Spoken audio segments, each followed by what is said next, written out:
Glória a Deus. A graça e a paz do Senhor Jesus, amém, irmãos? Amém. Quantos estão contentes hoje aqui? Eu me sinto muito contente de estar com os irmãos aqui, um privilégio muito grande. Só fico triste por esses que não vão conseguir chegar a tempo, mas vão estar aqui amanhã com o pastor Reinhard, vão estar aqui com o pastor Dani. Aliás, amanhã vai ser um Pentecoste aqui, o fogo vai cair sobre os irmãos de maneira poderosa. Você não vai embora do jeito que você chegou. Amém? Você vai ser tocado pelo fogo do Espírito Santo de Deus.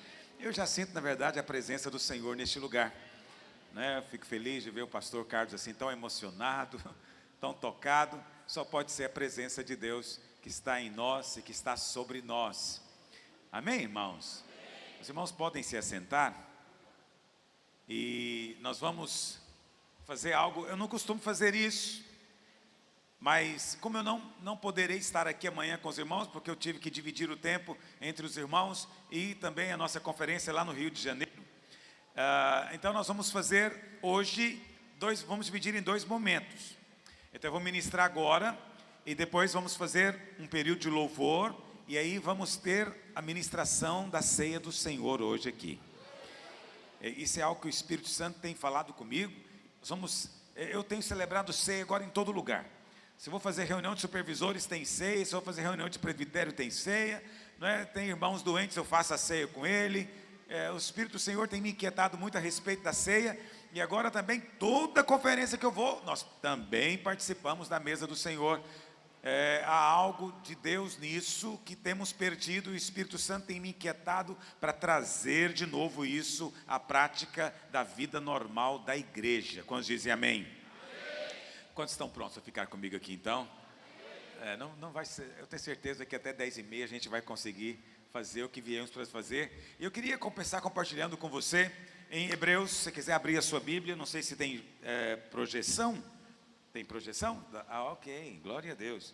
Hebreus capítulo 8, verso 7. Hebreus 8, verso 7. Antes de ler esse texto de Hebreus, eu gostaria de compartilhar com os irmãos sobre as duas alianças, a velha aliança, a nova aliança, Velho Testamento e Novo Testamento. Por que é muito importante nós falarmos disso? Eu sei que não são coisas estranhas nem novas para você, você já sabe, ok? Mas nós estamos aqui para sermos lembrados pelo Espírito de Deus.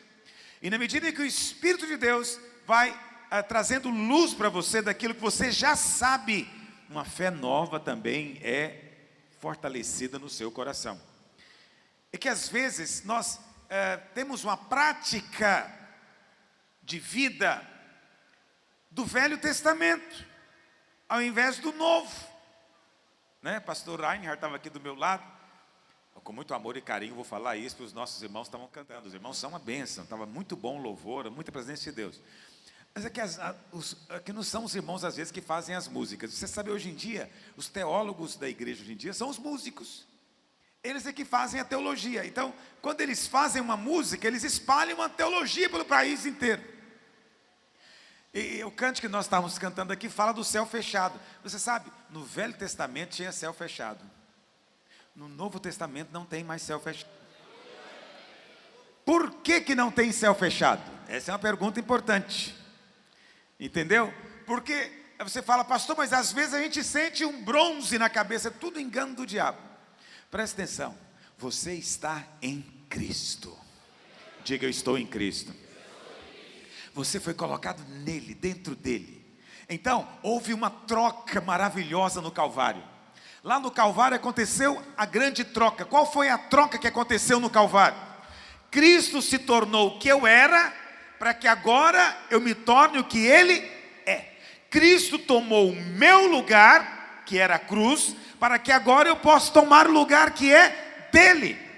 Entende? Essa grande troca do Calvário, presta atenção, faz hoje com que Deus trate você como se fosse Cristo. Mas, pastor, mas eu não sou Cristo. Presta atenção, você foi unido a Ele. Quando Ele chega, você chega também.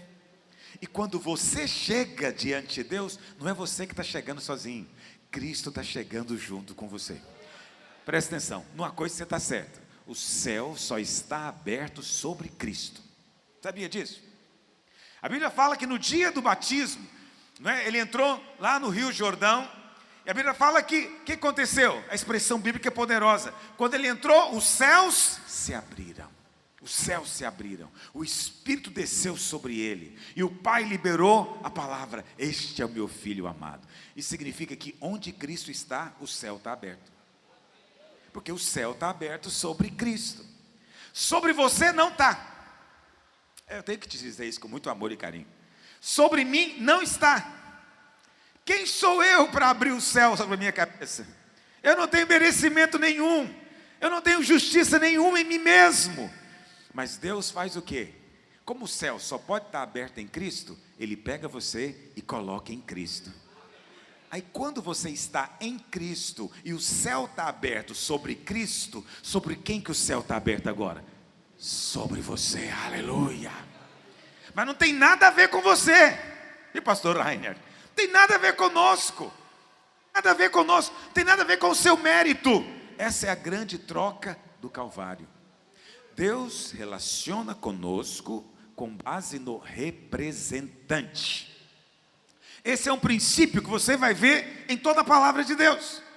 Deus sempre se relaciona com base no representante. Isso soa estranho, porque fica parecendo que Deus não quer lidar conosco individualmente. E preste atenção, é claro que Deus ama você e te ensina e faz muita coisa. Mas quando Deus vai tratar, Deus não trata com você individualmente. Ele não trata com o João, José e com a Maria. Não, Ele trata com o seu representante. Quem é o seu representante diante dele? Ninguém pode chegar diante de Deus diretamente. Precisa de um representante. No Velho Testamento ele era chamado de sumo sacerdote. Deixa eu te falar, há muitos exemplos bíblicos sobre isso. O primeiro exemplo que você tem, por exemplo, eu não vou falar sobre isso, mas eu acho que tudo tem a ver, a palavra de Deus é perfeita. Os irmãos estão com pressa hoje, não? Ótimo, porque eu me sinto em casa com os irmãos aqui. Então preste atenção. Quando Adão foi criado, diz a Bíblia, nós todos somos criados em Adão. Adão nos representava. De maneira que, quando Adão caiu, para Deus, todos nós caímos. Quando Adão pecou, todos nós pecamos. Por quê? Porque Deus trata com base no representante. Adão te representava, porque ele era o primeiro. Hebreus diz que nós estávamos nos lombos dele. Todos nós estávamos lá, potencialmente. Ok? Então, quando o representante caiu, todo mundo caiu junto. É assim que acontece. Lá em Romanos, depois a gente volta aqui para Hebreus, mas abre lá em Romanos, por gentileza. Está lá atrás o irmão que está onde? Abre Romanos 5, verso 19. Ah, está aqui do lado. Romanos 5, verso 19, olha o que diz. Porque pela desobediência de um só homem, muitos se tornaram o quê? Por que você é pecador? Você é pecador porque você peca? Não, você é pecador porque Adão pecou. O seu representante pecou. Para Deus, você pecou também. Entendeu? Você nem tinha nascido ainda, mas agora o representante caiu, você caiu junto. Aí você fala, não está me parecendo muito justo. O que eu tenho a ver com o pecado dele? O que eu tenho a ver com o erro dele? Não parece muito justo na sua cabeça isso. Mas o que Deus faz para você não ficar angustiado? Ele envia Cristo. Aí a palavra de Deus diz que Cristo é o segundo Adão. Por quê? Ele é o cabeça de uma nova criação. Adão era o cabeça da velha criação. Cristo veio como um outro homem agora. É uma nova raça, ok? E ele agora é o cabeça dessa nova raça. O que acontece? Quando você crê, quando você abre a boca e confessa, e crê com o coração, Deus coloca você em Cristo, você nasce de novo. Quando você nasce de novo, você passa a ser da descendência, não mais do Adão, mas a descendência de Cristo. E aí o que acontece? Olha o que o texto diz. Pela desobediência de um só homem, muitos se tornaram o quê? Mas agora, por meio da obediência de um só, quem é esse um só? Muitos se tornarão o quê? Presta atenção. Você pecou, você se tornou pecador porque o seu representante pecou. Por que você é justo hoje? Você é justo porque comporta bem? Você é justo porque não comete mais pecado nenhum? Não. Por que você é justo? Porque o seu representante obedeceu completamente. Cristo nunca pecou. Entende o que eu estou dizendo? No final das contas não tem nada a ver com você. Ou tem a ver com Adão, ou tem a ver com Cristo. Você escolhe onde você quer estar. Eu já decidi, eu quero estar em Cristo. Quantos querem estar em Cristo? É isso só o que importa, esteja em Cristo. Amém, meus irmãos? Por exemplo, você lembra quando Golias, lembra Golias, o gigante? 6 dedos na mão, 6 dedos nos pés, aquela figura enorme. Ele chegou diante do exército de Israel e fez um desafio. Ele falou o quê? Para que morrer tanta gente? Faz o seguinte, escolhe um para lutar representando Israel, e eu vou lutar representando os filisteus. Nós dois lutamos. Quem ganhar, ganhou a guerra. Ou seja, é uma luta de representantes. Eu sei que você acha que é você que derrota o diabo. Por quê? Porque a teologia tem ensinado isso para você no decorrer dos anos. Que você é que derrota, que você é que faz o diabo retroceder. Mas é tudo uma briga de representante. Golias é o diabo, Davi aponta para Cristo. No dia em que Davi derrubou Golias, quem venceu? Foi só Davi? Não, Israel inteiro venceu no dia que ele venceu. A vitória foi da nação. Presta atenção, a mesma coisa aconteceu no Calvário. Cristo, ele foi enfrentar o diabo, Golias. Quando ele desce ao inferno e ele toma as chaves, as mãos do diabo e pisa na sua cabeça, presta atenção, ele estava lá nos representando. Como ele venceu o diabo, você venceu o diabo também. Porque é uma questão de representante. Como funcionava, por exemplo, o sacerdócio? Você sabe, o sumo sacerdote, ele representava a nação diante de Deus. Entende? E uma vez por ano, no dia da expiação, o sumo sacerdote, ele tinha que entrar no Santo dos Santos para fazer expiação dos pecados da nação, toda a nação, todo judeu. Isso acontecia uma vez por ano. Então, ele matava o animal ali no altar de holocausto, pegava o sangue, ele ia aspergindo no caminho 7 vezes. Por quê? Por isso que a Bíblia diz, o caminho agora foi aberto pelo sangue. Quando ele entrava no Santo dos Santos, ninguém podia entrar lá, só o sumo sacerdote, uma vez por ano. E quando ele entrava lá, presta atenção, se ele não fosse aceito por Deus, ele morria. Ele morria diante de Deus. Se o sumo sacerdote entrasse no Santo dos Santos e morresse, toda a nação sabia que naquele ano os pecados não foram perdoados. Olha que angústia que seria. Entendeu? Então o que acontece? Quando o sumo sacerdote entrava, ele aspergia o sangue diante do Santo dos Santos, lá em cima da tampa da Arca da Aliança, chamada propiciatório. Ele então voltava, a nação estava toda do lado de fora, esperando ele para liberar a bênção. Quando ele saía de dentro do templo, ele então erguia a mão, ele dizia que o Senhor vos abençoe e vos guarde. E a nação ia ao delírio, porque ele não morreu, ele voltou vivo. Significa que Deus aceitou o sacrifício e a nação estava por 1 ano perdoada. Por que Cristo tinha que ressuscitar? Porque é esse caminho que Cristo fez.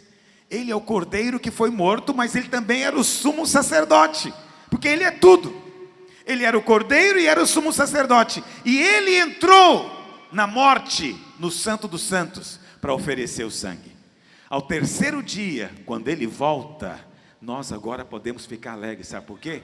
Podemos dizer, ele não morreu, significa que Deus aceitou o sacrifício dele, eu estou perdoado, mas agora, não é mais por 1 ano, eu estou perdoado completamente por toda a minha vida. Por quê? Porque o sangue de animais só poderia cobrir por 1 ano, mas o sangue de Cristo, Filho de Deus, cobre o seu pecado, tira o seu pecado, remove o seu pecado, perdoa o seu pecado, passado, presente e futuro, toda a sua existência. Alguém pode dizer glória a Deus hoje? Eu amo falar essas coisas. Espero que você ame ouvir, porque é o casamento ideal. Presta atenção nisso. É maravilhoso saber que você tem esse representante, e que Deus agora não tem alternativa senão perdoar você. Deus não te perdoa hoje porque Ele é bom. Presta atenção, Deus é bom, mas Ele não perdoa você porque Ele é bom. Deus não perdoa você porque Ele é misericordioso. Presta atenção, Deus é muito misericordioso, mas a base do perdão não é a misericórdia. Deus perdoa você hoje com base na sua fidelidade. Por quê? Paulo diz, Ele perdoa porque Ele é justo. Justo. Presta atenção no que eu vou dizer para você. Deus poderia relacionar-se com você com base na misericórdia. Ele poderia dizer, eu vou ter misericórdia de você. Mas presta atenção, Deus não é obrigado moralmente a ter misericórdia de ninguém. E Deus pode ter misericórdia hoje, amanhã Ele fala, cansei de ter misericórdia de você, chega, agora eu vou punir você. Poderia. Esse mundo está debaixo da misericórdia de Deus. Presta atenção, ela vai cessar. Vai vir o dia da grande tribulação, e o juízo vai cair do céu nesse mundo. Mas nós não estaremos aqui mais, vamos ser arrebatados antes. Mas a misericórdia vai cessar. Porque Deus não é moralmente obrigado a ter misericórdia, mas não acontece o mesmo com a sua justiça. Deus não tem opção quando se trata de ser justo. Ele não pode ser justo hoje e depois amanhã Ele não quer ser justo mais. Não, Ele tem que ser justo sempre, eternamente. Deus então nos amou de tal maneira que Ele não queria que você ficasse confiado na misericórdia dEle, para você não ficar inseguro, como muitos crentes vivem, inseguros. Salvo um dia, no outro dia não é salvo. Está bem com Deus hoje, amanhã não sei se Ele está bem comigo. Ele vive com aquela brincadeirinha de criança, bem me quer, mal me quer, bem me quer, mal me quer. Depende do dia, bem me quer, depende do dia, mal me quer. Ele nunca tem segurança. Deus nunca planejou isso para você. Deus quer que você tenha segurança sempre. Como é que Ele faz então, para te dar segurança? Ele faz uma aliança. Ele faz um juramento. Ele estabelece um documento legal. E nesse documento Ele fala, eu me comprometo a amar você, ser misericordioso com você e te perdoar. Eu me comprometo, Ele está dizendo, eu estou agora empenhando a minha palavra. E eu vou fazer isso, presta atenção, de uma maneira justa. Porque você pode ter misericórdia e a misericórdia não ser justa. Entende o que eu estou dizendo?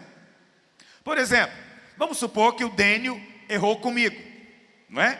Ele errou, ele me roubou, é só uma ilustração absurda. Mas ele vem e pede perdão. Presta atenção, eu posso simplesmente perdoá-lo. Falar para ele, tá bom Dênio, está esquecido o problema, vai embora. Esse é um perdão justo? Não. Esse é o perdão que nós homens damos uns para os outros, porque nós não temos justiça e nem podemos exigir de ninguém. Mas Deus é perfeito e Ele é justo. Ele é o juiz. Juiz, Ele não perdoa simplesmente. O juiz exige que o crime seja punido. Deus é juiz. Deus não pode dizer, ô Dênio, tudo bem, você errou, vamos esquecer esse assunto hoje, vamos continuar depois. Presta atenção, se Ele fizesse isso, Ele seria injusto. Mas Deus não pode ser injusto, ok? Deus então faz o quê? Ele exige que o crime do Dênio seja pago. Mas aí tem um problema. Qual o problema? A justiça de Deus está sendo satisfeita, mas Deus é amoroso e misericordioso, e Ele não pode punir você, porque Ele ama você. Aí ele fica no conflito, eu vou ser justo ou eu vou ser amoroso? Esse era o conflito que aconteceu lá no Éden. Mas lá no Calvário, a justiça de Deus e o amor de Deus se encontraram. Deus foi amoroso, primeiro Ele foi justo, por quê? Porque Cristo pagou pelo seu pecado. Segundo, Ele foi amoroso, porque Ele próprio em Cristo foi lá pagar pelo crime que era seu. Cristo não tinha pecado, Ele morreu por causa do nosso pecado. Então por isso que no Calvário, o amor e a justiça se encontraram, graça e verdade se beijaram. Entende? Por isso não há contradição. Por isso hoje, quando você é declarado justo, Deus não faz isso de uma maneira leviana, comum. Não, Deus é obrigado a fazer, porque a dívida foi paga, porque alguém cumpriu a condição. Entendeu? Por isso que lá em Romanos, projeta por gentileza, Romanos capítulo 3, vamos ler o verso 26, olha o que Paulo diz. Romanos 3, 26. Tendo em vista a manifestação da sua justiça no tempo presente, para ele mesmo ser o que, meus irmãos? Justo. E o que mais? Justificador daquele que crê, que tem fé em Jesus. Quantos têm fé em Jesus? Então Deus diz agora que você é justo, ok? Mas Ele não diz que você é justo baseado na bondade e misericórdia dele. Ele diz isso porque Ele também é justo. Por que Ele é justo? Cristo cumpriu a condição. A justiça de Cristo foi colocada em você. Então agora Ele é justo em declarar você justo. Mas o diabo quer que você olhe para você o tempo inteiro e não olhe para Cristo. Quanto mais você olha para você, mais para o Velho Testamento você vai. Que quando você olha para você, qual a primeira sensação que você tem? O céu está fechado para mim. Olha quanta coisa falha que eu tenho. Olha quanta coisa errada que eu tenho. Aí você começa a cantar que o céu está fechado. Entendeu? E começa a pedir para Deus abrir o céu. Você fala, não posso abrir o céu para você. Não tem jeito de eu abrir o céu para você. Eu só posso abrir para Cristo. Não, mas é eu preciso mudar, eu preciso ser melhor, eu tenho problema no meu casamento, problema no meu dízimo, problema nas minhas emoções, problema no meu ressentimento. Aí Deus fala, eu posso abençoar Cristo, eu posso abrir o céu para Cristo, tudo eu faço para Cristo. Mas você quer que Ele faz para você separado de Cristo. Quando você olha para si, esquece de você, fica firme em Cristo. E chega diante de Deus, esquecendo de você. Deus se agrada quando você olha para Cristo. Deus se agrada quando você diz para Ele, Senhor, Tu és justo. Cristo já pagou minha dívida. Eu estou entrando com ousadia agora. Deus tem prazer quando você faz isso. Vocês estão compreendendo o que eu estou dizendo? Veja, isso é evangelho.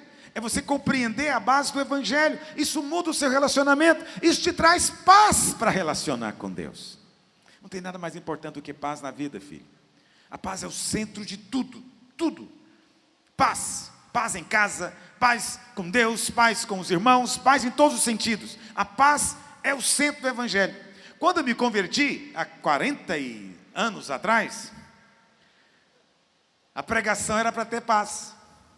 Os pastores pregavam, você quer ter paz com Deus? Você quer ter paz na sua alma? Venha Jesus. Hoje em dia não, hoje em dia a gente prega para você quer ganhar dinheiro, comprar um carro, ter um emprego melhor. A pregação mudou, né? Infelizmente. É porque agora, qual o problema de você pregar essas coisas? É que aqui no Brasil tem muita gente que não tem carro, não tem saúde e não tem dinheiro. Mas você prega isso lá na Áustria, pouca gente vai querer vir à frente. Porque lá eles têm carro, têm saúde, têm dinheiro, têm tudo.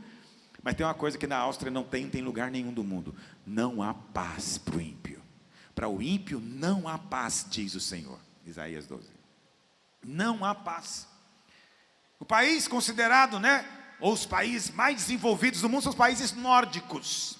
Suécia, Noruega, Dinamarca, são considerados os mais desenvolvidos. Pois é onde mais tem suicídio no mundo. Por que estão se matando? Eles não estão gostando do desenvolvimento? Não estão gostando de transporte público maravilhoso, saúde pública maravilhosa, não estão gostando de habitação popular maravilhosa, não estão gostando de um governo sem corrupção. Por que eles estão se matando então? É o sonho de todo brasileiro. Eles estão se matando, sabe por quê? Não tem paz. Não tem paz. Mas você tem paz com Deus. E deveríamos pregar que há paz com Deus. Eu me lembro até hoje, quando eu me converti. Oh Deus, que eu estou lembrando disso, Deus sabe. Acho que não tem ninguém aqui dessa época. Mas quando eu me converti, cantava um hino na igreja, chamava Nas Estrelas. Quem se lembra desse cântico? Ninguém, nenhum para dar notícia. Então era um cântico que era assim: nas estrelas vejo a sua mão, e no vento ouço a sua voz. Aí tinha uma parte do hino que era assim: descobri então que Deus não vive longe lá no céu, sem se importar comigo. E aí o pastor um dia pregou e falou para mim: Ele se importa com você. Eu chorei até desidratar. Deus se importava comigo. E ele diz: a prova que Ele se importava é que Jesus pensava em você. Eu criei nisso de todo o meu coração quando Ele falou. Falei: como é possível? 2000 anos atrás Ele me conhecia. Ele conhecia porque Ele é Deus. E Ele sabia você pelo nome. E Ele resolveu morrer por você. Me converti, minha vida mudou. Até hoje me emociono quando eu falo da cruz de Cristo. Essa é a glória do Evangelho. Amém? Agora veja, tudo isso, Deus estabeleceu uma forma de documento chamada aliança. Deus não tem opção mais a não ser perdoar você. Ele não perdoa você porque você chora mais do que os demais, pede mais perdão do que os outros, está mais arrependido do que os outros. Não, Ele perdoa você porque Cristo pagou sua dívida. Uma vez que está pago, filho, Ele não tem alternativa, Ele tem que bater o carimbo dizendo, quitado, não tem mais dívida. O problema é que tem irmão que fica guardando carnê quitado, achando que não está pago. E ele todo dia pega o carnê e fala, quem me dera eu pudesse pagar essa dívida. E alguém fala, está pago, miserável. Ele fala, onde está pago? Está pago, e você já está pago, você quer pagar o que está pago. E ele fica angustiado por algo que está pago. Tem irmão angustiado porque pensa que a dívida não está paga. O carnê está quitado, filho. Fala para o seu vizinho, fala, ele está falando com você, fala para ele. Está quitado, não tem mais nenhuma duplicata no seu nome lá no céu. As que tinha está carimbado com letra de sangue, quitado, pago. Não há mais dívida diante de Deus. Como não há mais dívida, você agora tem ousadia. Porque você sabe, quando tem dívida, não tem liberdade. Já percebeu isso? Você não tem liberdade quando você tem dívida. Vamos imaginar que eu devesse para o Carlos. Não devo nada para ele no seu amor. Ele também não me deve nada no seu amor. Mas vamos supor que eu devesse para ele. Você sabe, dever enquanto não venceu a dívida também você vai bem. O duro é quando a dívida já venceu. Entende? Vamos supor que eu devesse para ele 500 mil reais. E aí, eu não tenho como pagar esse dinheiro. Eu chego para ele e falo, ô Carlos, não posso pagar. E o Carlos, tá bom, você paga no mês que vem. O mês que vem chega, aí eu começo a evitar ele. Eu vejo ele num lado, eu vou para o outro. Sabe por que você tem dificuldade para orar? Tem irmão que fica perguntando, pastor, eu não consigo ter disciplina para orar. Você não tem disciplina porque você vê Deus num lado, você corre para o outro. Sabe por que você corre para o outro? Porque você acha que está devendo coisa para ele. Estou em dívida com ele, estou devendo, não sei se eu fiz tudo que tinha que fazer. Eu acho que eu não fiz tudo, eu acho que eu tenho alguma coisa errada no meu casamento, tem alguma coisa errada no meu trabalho, eu olhei alguma coisa na internet que não devia, eu não sei. Aí você pega e não ora. Aí o pastor fala, irmão, você tem que orar, irmão, tem que orar. Não adianta, é igual mandar eu ter comunhão com o Carlos quando estou devendo para ele. Eu não vou. Hoje tem almoço com o Carlos, ai misericórdia, ai meu Deus. Entendeu? Você nem tem paz mais, porque vamos supor que alguém, presta atenção, eu não tinha dinheiro, porque eu não tenho como pagar ele. Mas alguém me deu de presente uma semana na praia aqui em Florianópolis. Lá no Costão do Santinho. Não é essa maravilha toda não, mas tudo bem, olha para cá. Eu conheço lá, olha aqui. Aí, eu pego e estou lá na praia. Aí eu vejo o Carlos, o que acontece? Nossa, ele vai falar o que de mim agora? Me pagar não paga não, mas está aqui no Costão do Santinho. Tem algo pior do que dever alguém? Você vira escravo dele. Você não pode nem tirar férias em paz, que o outro fala, você está proibido de tirar férias enquanto não me pagar. É verdade ou não é? Você ganhou, mas até explicar para o outro que você ganhou, ele fala o quê? Devia ter vendido então esse que você ganhou. Para me pagar o que você deve. Então você não consegue ter prazer de ir na praia, você não consegue ter prazer de fazer nada. Sabe por quê? Você tem dívida com o Carlos. Sua vida vira um inferno, porque você está em dívida com o Carlos. Estão entendendo o que eu estou dizendo? Esse é o motivo que tem muito irmão que não consegue ficar em paz. Por que ele não tem paz? Porque está devendo. Por que ele não resolve com Deus em vez de... Então a gente sempre tem uma cobrança. As cobranças são constantes. Só há cobrança onde há dívida. Essa palavra cobrança a gente usa muito na relação com Deus. Mas aí o Dênio, um amigo comum que nós temos, chega em mim e fala, pastor, estou vendo o seu problema, eu vou resolver isso com o Carlos. E o Dênio vai lá e paga a minha dívida. Paga tudo minha dívida. Só que ele viajou e não pôde vir conversar comigo. Ele mandou o Reinhard me avisar. Mas o Reinhard não me avisou que a dívida está paga. E aí, eu encontro com o Carlos está rindo para mim. Eu falo, por que ele está rindo para mim? Porque eu não sei que a dívida está paga. Está entendendo o que eu estou falando? Presta atenção, eu estou falando de você. Não sei se você está entendendo, estou falando de você. Aí eu encontro o Carlos E o Carlos, Luiz, que alegria te ver. Aí eu falo, é hipócrita mesmo, ele não gosta de mim. Ele está com raiva de mim. Ele está com raiva que eu fui no Costa no Santinho, não paguei ele. Eu sei de tudo. Por que ele está me tratando desse jeito? Aí eu fico até desconfiado. Entendeu? Tudo por quê? Porque na minha cabeça, a dívida ainda existe. A dívida não existe mais com o Carlos, mas na minha cabeça existe. Presta atenção. Com Deus, sua dívida não existe mais. Mas alguém esqueceu de contar. O Reinhard, miserável, esqueceu de me contar. Ele esqueceu de me contar que eu estava perdoada a dívida. Que estava tudo pago. Aí depois que ele chega de viagem, ele fala, Luiz, vem cá, o Dênio mandou eu te falar, eu esqueci, ele pagou tudo. Olha, ele ainda pagou ainda mais, se tiver algum juro, alguma coisa, está tudo quitado também. Aí eu sinto paz. Mas enquanto eu não sei, ou eu tenho dúvida, vamos supor que eu duvide, eu falar, Reinhard, pagou mesmo? Pagou, ele pagou. Fala, só se eu ver um documento para eu crer. Porque tem esse, né, que não acredita. Pagou 500 mil, ele ia pagar 500 mil para mim? Ele falou, está pago. Presta atenção, tem crente que não acreditou ainda que a dívida enorme que ele tinha está paga. Ele acha que é bom demais para ser verdade. Pastor Luiz está pregando esse negócio, não sei, está muito light. Por quê? Porque ele acha que a dívida é tão grande que ele fala, como é que pagaram isso para mim? Pois é, Cristo desceu da glória, se fez homem para pagar para você a dívida. Agora, alguns não acreditam que está pago, mas outros não sabem disso. E enquanto você não sabe, você fica sentindo mal na presença do outro. Então, tem pessoas que ainda estão sentindo mal na presença do Senhor. Ainda há gente que vai orar, mas primeiro ele fica pensando, será que Deus está bem comigo? Será que Ele não está irado comigo? Será que Ele não está nervoso comigo? Eu quero dizer para você hoje, filho, a sua dívida foi paga. Você pode chegar com ousadia.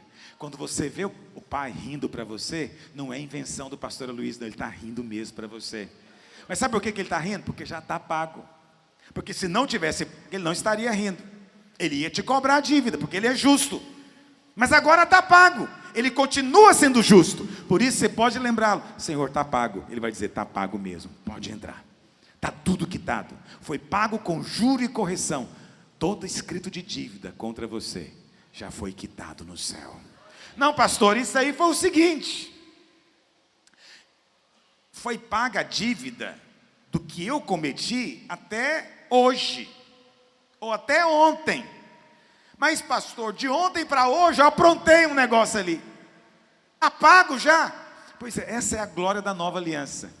Jesus não pagou o valor exato. Ele pagou a mais. Para qualquer recorrência que você tiver, você chega lá e fala, você tem crédito, já está pago também. Pastor, não fala isso não, que vai estimular o povo a cair no pecado. Presta atenção, quem é nascido de novo não quer pecado. Eu não tenho que preocupar com isso, porque você não quer pecado na sua vida. Crente não quer pecado na sua vida. Crente quer comunhão com Deus, livre. Quantos são nascidos de novo aqui? Por isso, quando você ouve isso, seu coração sente alegria, sente paz. Entende? Porque esse é o resultado, é o grande sinal da nova aliança. Aleluia. Quantos estão comigo nessa noite? Vamos então começar novamente, Hebreus, capítulo 8. Os irmãos estão comigo mesmo? É sério, agora que eu vou começar. Hebreus 8. Hebreus 8, verso 7. A palavra do Senhor diz assim: por quê? Se aquela primeira aliança tivesse sido sem defeito, qual que é a primeira aliança, meus irmãos? O Velho Testamento, a velha aliança, ok? Então é a lei de Moisés, o Velho Testamento, são os 39 livros, ok?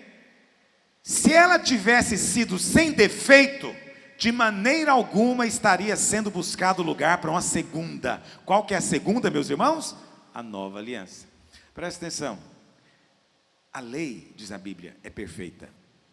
Salmo 19, a lei do Senhor é perfeita. Perfeita, a lei é perfeita, mas Deus achou defeito nela. Como é possível algo perfeito, Deus olhar e encontrar imperfeição. Qual que é a imperfeição que Deus encontrou na lei? É que a lei, ela é justa, mas não tem poder de transformar você justo. A lei é santa, mas não tem poder de transmitir santidade para você. Deus falou, não serve, não serve. Vamos começar outra coisa. Foram 1500 anos debaixo da lei. Mas agora, diz o autor de Hebreus, começou uma nova aliança. Você está debaixo dessa nova aliança. Quantos dizem amém?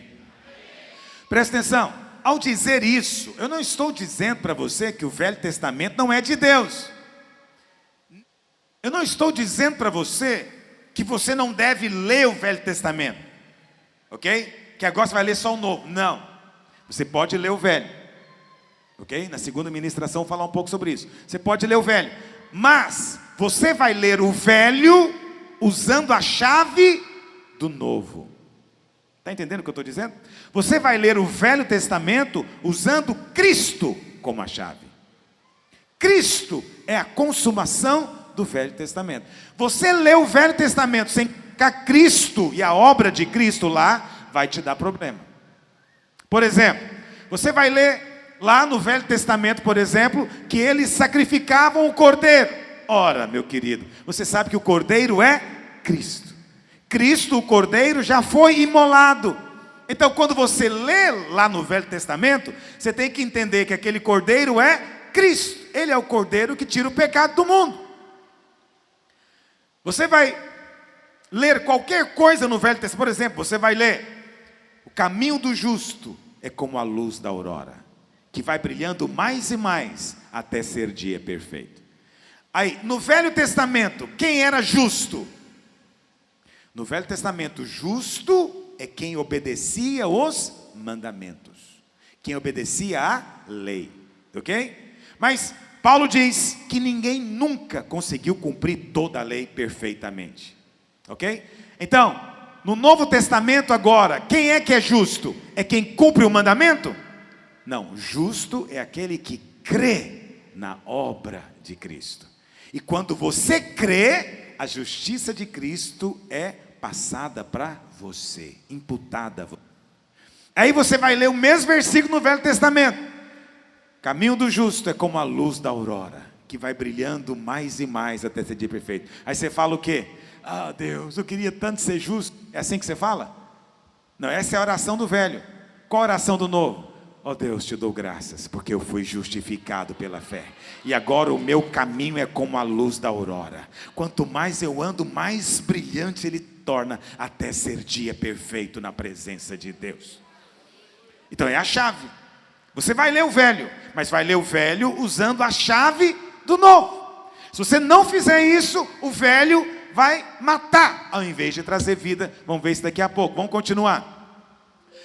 E de fato, repreendendo-os diz: eis aí vem dias, diz o Senhor, e firmarei nova aliança com a casa de Israel e com a casa de Judá. Não segundo a aliança que fiz com seus pais, no dia em que os tomei pela mão, para os conduzir até fora da terra do Egito, pois eles não continuaram na minha aliança, e eu não atentei para eles, diz o Senhor. Então, a nova aliança não tem nada a ver com aquela, o Senhor mesmo está dizendo. Porque, verso 10, porque esta é a aliança que firmarei com a casa de Israel depois daqueles dias, diz o Senhor. Vamos ver as cláusulas dessa aliança. Alô.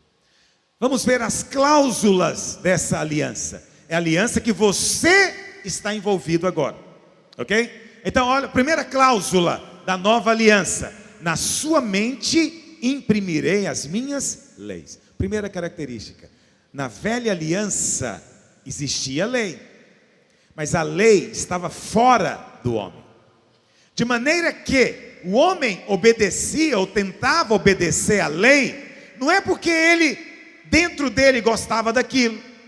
Ele só fazia porque era obrigado. Veja, não tem nada de errado na lei, mas aquilo não agradou a Deus. Por que não agrada a Deus? Então, uma maneira fácil de você entender. Vamos supor que eu casei com a minha mulher, então eu estou em aliança com ela. Vamos supor que eu vivo na minha casa, na velha aliança, e eu digo para ela, né, quando a gente se casou, eu falei para ela, olha, aqui na nossa casa vai ter os 10 mandamentos da família. Primeiro mandamento, amarás o teu marido de todo o teu coração, toda a tua alma, todo o teu entendimento. Segundo mandamento, beijarás o seu marido.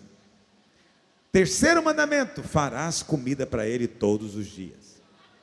Quarto mandamento, farás sexo com ele. Ponto.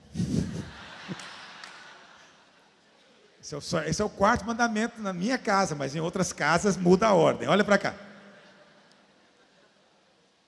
Presta atenção. Um dia, a minha mulher, muito fiel, eu pergunto para ela, amor, você me ama? Ela fala, eu amo. Por que você me ama? Porque é o mandamento, eu tenho a obrigação de te amar. Você acha que eu fico alegre com isso? Ela acabou de me dar um beijo. Eu digo, amor, por que você me beijou? Beijei porque é o segundo mandamento. Beijarás o Senhor teu marido todos os dias da tua vida. Presta atenção, você fica feliz que a sua esposa beije você porque é lei? Ou inverta, você fica feliz porque o seu marido te beija porque tem um mandamento? Amor, você não quer me beijar? Não vem a casa se eu quero ou não, é a lei. Não, você não quer me beijar. Não, falar a verdade eu não quero mesmo não, mas eu sou obrigado a fazer, porque é o mandamento da lei. Algum marido fica feliz com isso? Por que Deus ficaria? Eu não queria amar a Deus, porque eu não acho que Deus é amável. Eu não acho que Deus é amável.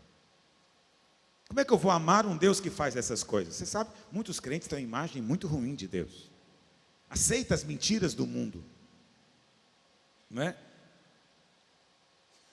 Esses dias eu falei para um irmão, teve um terremoto lá no México essa semana. Morreram 200 e tantas pessoas. E eu falei para ele, isso é do diabo. O diabo é que fez esse terremoto. Deus não está no negócio de fazer terremoto. E ele falou, pastor, mas na Bíblia tem terremoto. É verdade. É verdade, eu falei para ele, você me lembrou muito bem. Quando Jesus morreu na cruz, a terra tremeu. Mas os mortos ressuscitaram. Quando o anjo apareceu para Maria na porta do túmulo, a terra tremeu de novo. Mas Jesus havia ressuscitado. Todas as vezes, a igreja primitiva orou. E o lugar que estava reunido fez o quê? Tremeu. Mas quando saíram, o evangelho foi pregado. Quando Deus faz tremer alguma coisa, traz vida. Quando o diabo faz tremer, é morte. Está entendendo o que eu estou dizendo? Mas muitos atribuem para Deus. É Deus, são os atos divinos, alguns dizem. Então Deus manda terremoto, Deus manda tsunami, Deus manda doença. Deus é que está fazendo essas coisas. Como é que você vai amar esse Deus? É o primeiro mandamento, como é que você ama a Deus assim? Ontem eu estava no velório. Uma criancinha de 4 anos morreu com câncer na cabeça. Você acha que Deus está no negócio de mandar câncer na cabeça? Você acha que no céu criancinhas morrem de câncer? Não. É porque o reino não chegou ainda. Isso não é obra de Deus. Presta atenção. Mas muitos acreditam que é. Quando ele acredita que é Deus que faz, porque ele diz, qual que é o grande consolo nos velórios? Deus quis, né? A gente não entende os caminhos de Deus, mas Deus quis. Como é que você ama um Deus que anda matando criancinha? Você consegue amá-lo? Você não consegue cumprir nem o primeiro mandamento. Entendeu o que eu estou dizendo? Então, se eu que sou marido, gostaria que a minha esposa me amasse por causa de mim, gostaria que ela me beijasse porque ela é atraída por mim, gostaria que ela fizesse sexo comigo, não porque é obrigação da lei, mas porque ela tem desejo por mim, é isso que eu gostaria. Eu que sou mau gostaria isso. Imagina Deus. Está entendendo o que eu estou dizendo? Mas por que as pessoas adoram a Deus? Eu adoro porque é mandamento, eu tenho que adorar Ele, eu tenho que cantar, eu tenho que fazer. Entendeu o que eu estou dizendo? Por que você está dando dízimo? Sei lá, o devorador vem, Deus manda. Por que Ele está dando? Ele está dando porque tem medo. Ele tem que cumprir uma obrigação. Essa era a imperfeição da velha aliança. Não mudava por dentro. Mas o Senhor diz, vou mudar essa história. Eu vou imprimir a lei dentro de você. De maneira que você vai fazer, não é porque é obrigado a fazer. Você vai fazer porque é isso que você vai ter dentro de si. Aí, agora eu e minha esposa estamos na nova aliança. O que Deus faz na nova aliança? Deus inverte as coisas. Em vez dele chegar e mandar você amá-lo, ele vem e ama você primeiro. Aí João diz: nós vamos amá-lo agora porque ele nos amou primeiro. Por isso que o evangelho é: Deus amou o mundo de tal maneira que deu o seu Filho unigênito. Aí Paulo diz, Romanos 5, e Deus agora prova o seu próprio amor para conosco, pelo fato de Cristo ter morrido por nós, quando nós éramos inimigos dele. Ele nos amou desse jeito. Aí João diz, quando você entendeu tanto que você é amado, você vai ser conquistado por ele para amar também. Aí o primeiro mandamento vai ser impresso com fogo no seu coração. Aí é isso que eu faço com a minha esposa agora. Eu amo a minha esposa, eu sirvo a minha esposa. Quando eu chego de viagem, que eu gostaria muito de comer uma comida, eu olho para ela cansada, eu digo: amor, fique tranquila, eu vou cozinhar para você. Aleluia. Mas se eu não sei cozinhar, eu digo para ela: amor, não se preocupe, eu vou sair agora. Mas você chegou tão tarde de viagem. Não se preocupe comigo. Onde você vai achar um restaurante aberto? Nem que eu pague um chefe, mas não vou trazer a janta para você. Aleluia. Olha para cá, essa é a nova aliança. A velha aliança era o seguinte: chegou em casa, não tem janta? Onde está a janta? Não deu tempo de fazer. Misericórdia. Misericórdia não. Qual que é o terceiro mandamento? Cozinharás todos os dias para o teu marido. Você não cozinhou hoje. Entendeu o que eu estou dizendo? Essa era a velha aliança. Tem muito casal vivendo na velha aliança ainda. Não tem graça no relacionamento deles. Aí, como eu faço pela minha esposa, eu volto depois de ter viajado 3 dias, cansado, ainda saio de casa, vou num restaurante longe e volto a comida para ela, e trago uma sobremesa e uma taça de vinho especial. Ela come aquilo, ela fala: mas por que você fez isso? Eu é que tinha que ter feito a comida, porque é minha obrigação. Eu falei: mas é porque eu amo você demais. Quer você cozinhe, quer não cozinhe, eu amo você assim mesmo. Aí ela fala: eu te prometo, próxima vez eu vou fazer um jantar especial para você. Por que ela prometeu agora? Porque é mandamento? Aí eu pergunto para ela: por que você está prometendo isso para mim? Aí ela fala: porque você me ama tanto. Eu não fiz o que eu tinha que ter feito. Eu não merecia tanto carinho assim. E você mesmo assim me ama e me trata desse jeito. Como que eu não posso ser louca por você? Aleluia. Está entendendo o que é a nova aliança? Na nova aliança, você tem, o mandamento continua existindo, porque a lei é eterna. Ok? A lei é eterna. O mandamento continua. Ainda existe o mandamento de amar a Deus, sim ou não? Mas o que Deus faz agora? Deus inverte. Ele vem e prova que te ama. Desce da glória. Olha o trabalho que deu para ele vir salvar você. Eu sempre gosto de dizer isso lá em Goiânia. Me desculpe se eu sou repetitivo, mas é porque o evangelho é assim mesmo. Deus criou tudo em quantos dias, irmãos? 6. E ele criou, deu trabalho para ele. Seja franco.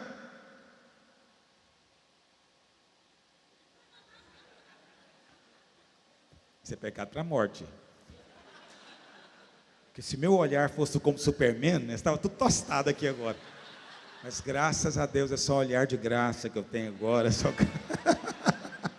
Olha para cá, presta atenção. Ele só falou: haja, e houve.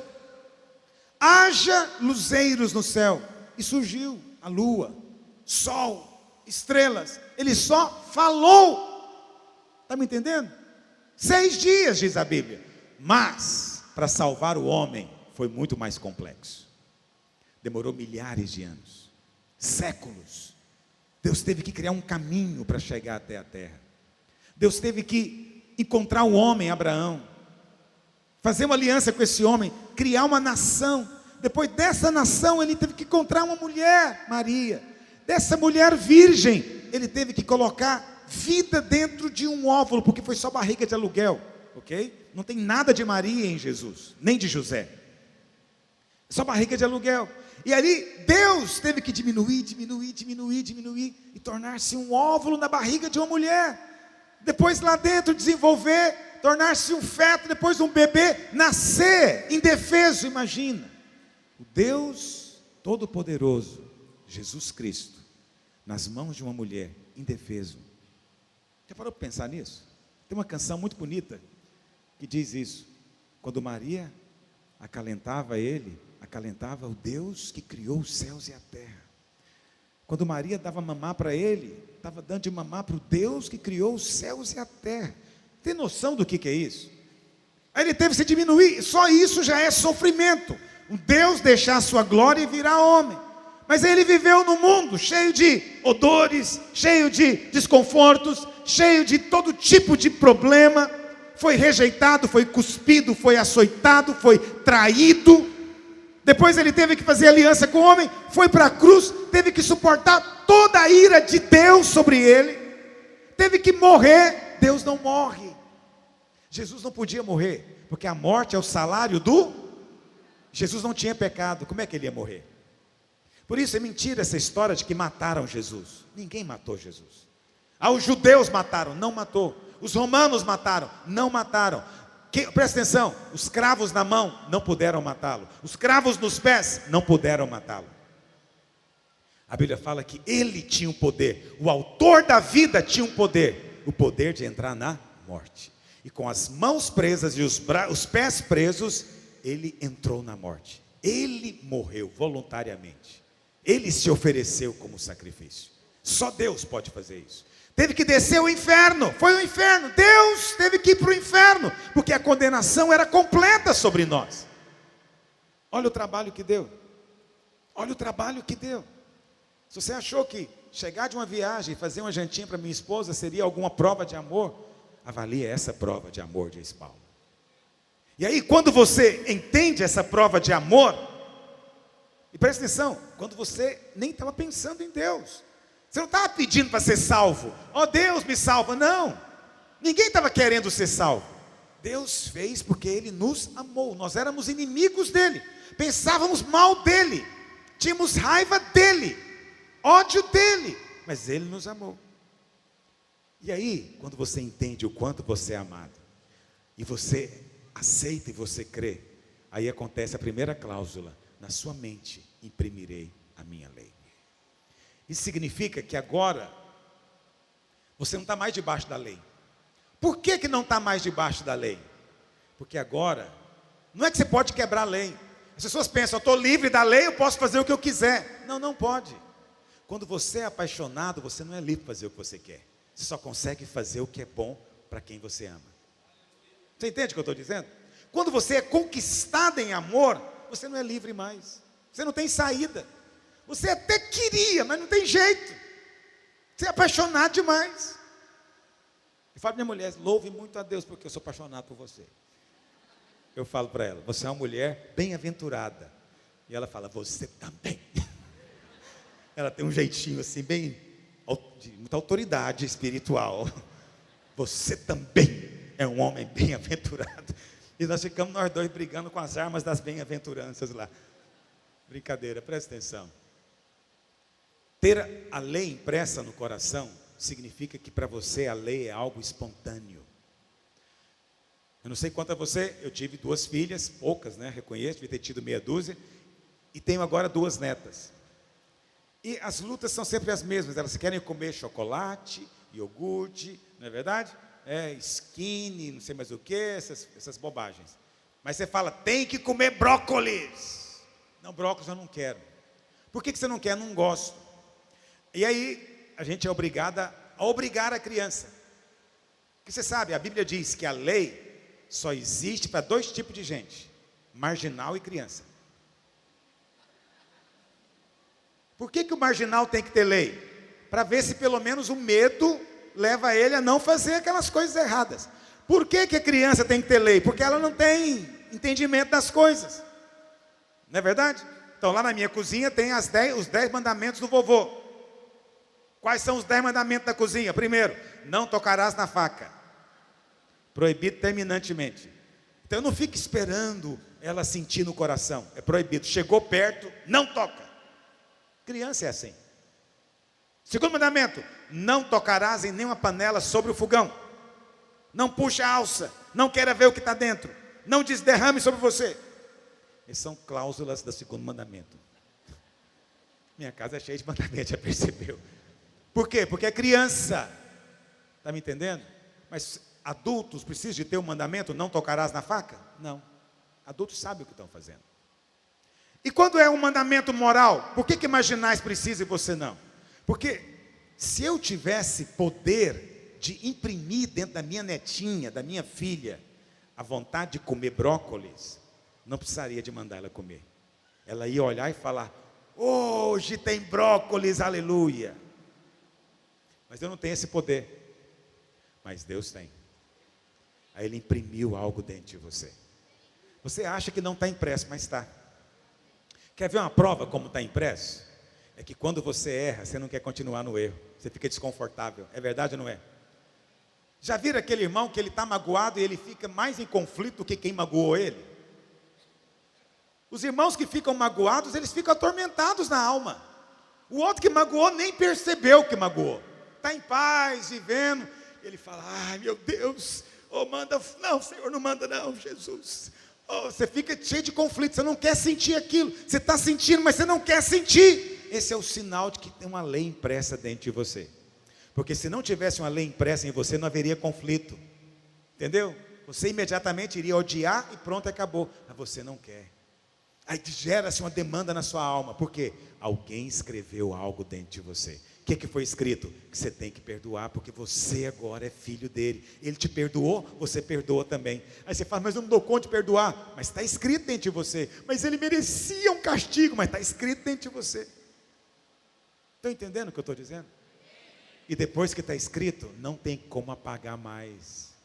Uma vez que ele imprimiu dentro de você, não tem como remover mais. Presta atenção. Por que você não mata? Porque a lei diz, não matarás. Que o Código Penal diz, se você matar, vai ser processado, pode pegar até 30 anos de cadeia. Não. Você não mata porque algo foi impresso dentro de você. Isso não faz parte de você. Quantos estão entendendo o que eu estou dizendo? Eu sei que de vez em quando tem uns crentes que falam isso, né? Agradece muito eu ser crente hoje. Porque se eu não fosse crente, eu te daria um tiro na testa. Já ouviu o crente falando isso? Eu já ouvi demais, até já falei também. Oh Deus, lembrei agora que eu falei isso. Presta atenção, mas eu falei no momento só de raiva, dentro de mim, aquilo não faz parte. Eu posso até achar que eu faria, mas não faria. Por quê? Ele escreveu a sua lei dentro do meu coração, na minha mente. Segunda cláusula da nova aliança. Sobre o seu coração, aliás, a primeira ainda, na sua mente as imprimirei e no seu coração as inscreverei. Segunda cláusula, eu serei o seu Deus e eles serão o meu. Deus é o seu Deus agora. Quando você está doente, o que você mais precisa? Que Deus seja o seu Deus e cure você. Mas qual que é o problema de muitos crentes? Quando ele está doente, ele não sabe se Deus quer ou não curá-lo. Você está duvidando da nova aliança. Alá diz, Ele é o seu Deus e você é povo dele. Ele é o seu Deus. Então o meu Deus me cura. O meu Deus está comigo. O meu Deus me supre. O meu Deus ouve a minha oração, porque Ele é o meu Deus e eu sou o seu povo. Essa é cláusula da aliança. Entende? Entende? É documento. Foi firmado. Deus jurou. Está estabelecido. Ele não tem alternativa a não ser agora ser o seu Deus.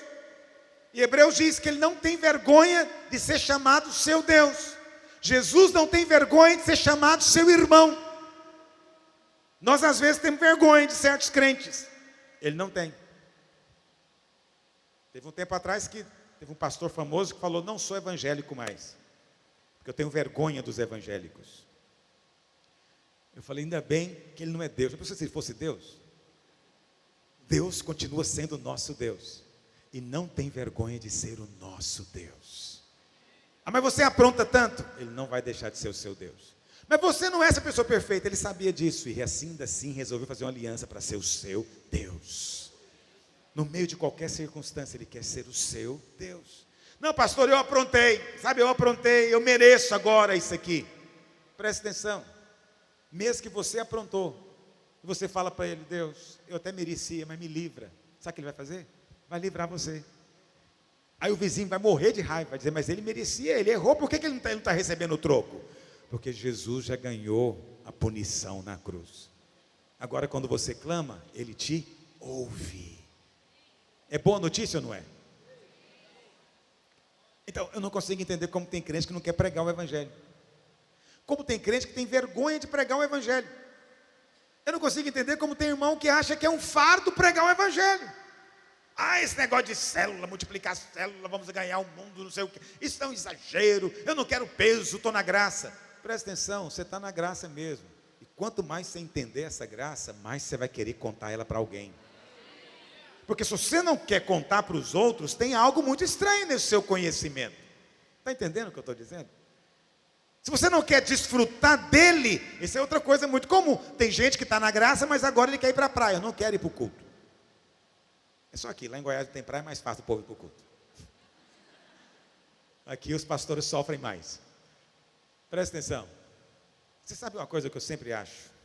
É muito estranho um rapaz, acabou de casar, está na lua de mel, aquele momento que todo homem saudável espera com muita ansiedade. E ele fala para a esposa, amor, você está cansada, benzinho? Estou tão cansado, vamos dormir, amanhã a gente resolve isso. Será que tem homem que faz isso? Se tiver, dá um tiro nele. Ele merece a morte por apedrejamento. Não é verdade? É uma desonra completa para a classe. O inverso eu aceito. A mulher falar, amor, amanhã. E ele não larga dela. E ela fala, por favor, amanhã. Ele fala, nem morto. Vamos resolver isso hoje. Isso é o mais saudável.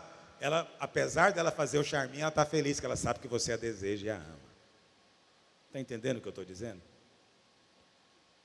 Agora, muito estranho que o sujeito que está apaixonado e na lua de mel e não quer fazer amor. Muito estranho alguém que provou da graça, que teve o seu coração incendiado pelo amor de Deus e não quer adorar a Deus. Pastor Aida, muito estranho. Tem algo muito estranho nesse relacionamento. Algo muito estranho nesse casamento. O normal é o contrário. Quanto mais você entende, mais incendiado você fica. E você fala, eu quero participar disso, eu quero ser parte disso, porque eu tenho provado. E é isso que faz diferença. Por que às vezes não temos experimentado crescimento, não temos experimentado mover como poderíamos? Porque muitos de nós ainda lidamos com a visão de célula, pastor Carlos, como se fosse lei. Por que você lidera a célula, irmão? Primeiro mandamento da videira. Liderarás uma célula. Eu não tenho saída. Eu até não queria, mas o pastor vai me obrigar. Eu até vou, chateado, mas eu falo, eu vou, porque depois quando ele perguntar, eu falo, fiz. Presta atenção. Esse tem a lei impressa no coração? Não. Então, é um comportamento falso. Viver no Velho Testamento era só da aparência exterior. Não tinha realidade interior. Entendeu? No Velho Testamento era tudo feito da boca para fora, porque era só para cumprir a regra. E aí não vai ter mover. Não tem mover porque alguém foi para a célula obrigado. Aí você fala, por isso que eu não lidero, pastor, porque eu não faço nada obrigado. Mas se você não faz nada, quer dizer que você não quer também fazer nada. Entendeu? Você é esse marido que não quer na lua de mel dormir com a esposa. Algo muito estranho também. Então, nós não queremos líderes liderando obrigado. Não queremos gente cansado na alma. Ah, meu Deus, não aguento mais esse negócio de líder. Não, não queremos isso. Para com isso, para com essa bobagem. Você não tem que viver assim. Nós queremos aqueles que foram conquistados pelo Senhor. Entende? Por isso ele não mete esforço. Ele está feliz, ele está em paz. Ele quer contar para os outros. Mesmo que ele bagunce um pouco o nosso trabalho, eu não me importo, porque esse está feliz. Está feliz. É igual um pastor nosso. Ele está feliz. Está feliz. E aí ele resolveu fazer um encontro agora com o fumódromo. Aí me contaram, pastor, vai lá repreender ele. Eu falei, deixa eu ver primeiro como é que é isso. Chamei e falei, irmão, o que é isso? Pastor, tem muita gente que quer ir no encontro, mas fuma. Então nós criamos uma área especial para eles. Aí eles fumam e a gente prega para eles. Tá bom. Falei, tá bom, acho que é uma boa ideia também. Aí passou alguns tempos, umas 2, 3 semanas, o pastor chegou de novo falando, pastor Aloísio, fulano fez o fumódromo. Eu falei, já estou sabendo. Mas você está sabendo que também os líderes estão no fumódromo? Eu falei, não é possível um negócio desse. Chamei ele de novo, falei, irmão, o que é isso que você está fazendo? Nós não combinamos que era um fumódromo para evangelizar? Ele falou, pois é, pastor, a gente está lá evangelizando, o cara fala, você quer um? A gente fala, agora se eu rejeitar, ele vai dizer que eu não estou aceitando ele. Aí eu falei, eu vou aceitar, porque eu aceito ele.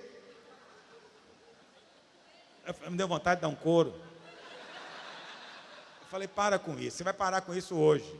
Você não precisa de fazer nada que o pecador está fazendo para você pregar para ele. Nada.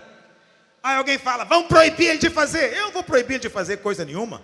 Eu vou só corrigir o que está errado e dizer, vai lá, continua pregando. Quantos estão entendendo o que eu estou dizendo? Então, é preciso ter essa alegria na obra. A obra de Deus tem que ser divertida para você. Seu casamento tem que ser divertido. Cozinhar em casa tem que ser divertido. Sustentar sua família tem que ser divertido. Porque você faz, porque tem algo impresso dentro de você. Quantos estão compreendendo o que eu estou dizendo? Não estou falando de vida conjugal. Entenda o que eu estou dizendo. Estou falando do seu verdadeiro marido, verdadeiro noivo. Senhor Jesus de Nazaré. Terceira cláusula, verso 11. Não ensinará jamais cada um ao seu próximo, nem cada um ao seu irmão, dizendo, conhece ao Senhor, porque todos me conhecerão, desde o maior até o menor. Presta atenção, isso é uma promessa que Deus é fiel para cumprir. Isso significa que você já conhece a Deus. Você sabe, muitos pregadores, eles pregam de tal maneira a levar as pessoas a pensarem que elas nunca conhecem a Deus. Sempre precisa de conhecer a Deus. Esse dia eu estava numa reunião de irmãos, assim, alguns líderes, e eles então disseram, pastor, nós queremos aprender a ser guiado pelo Espírito. Eu falei, vocês já são. Na hora que eu falei isso, eles me olharam meio assustados.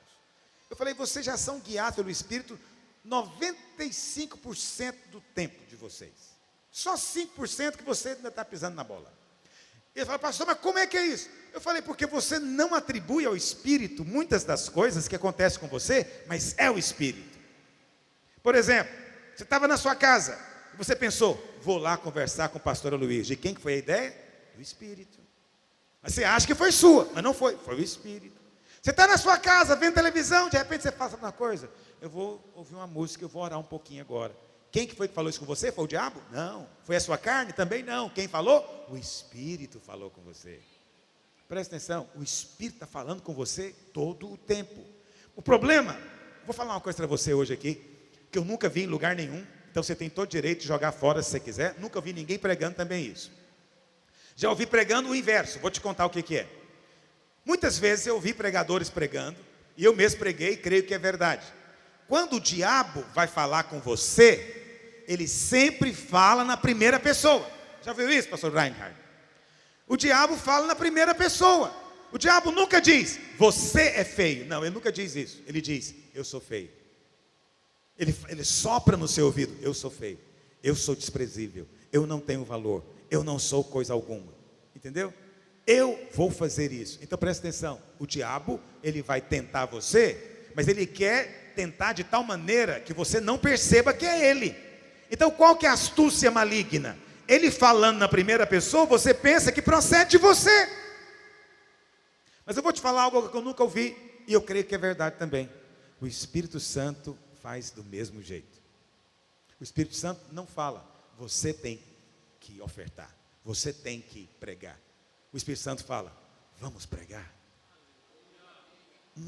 Estou com vontade de pregar.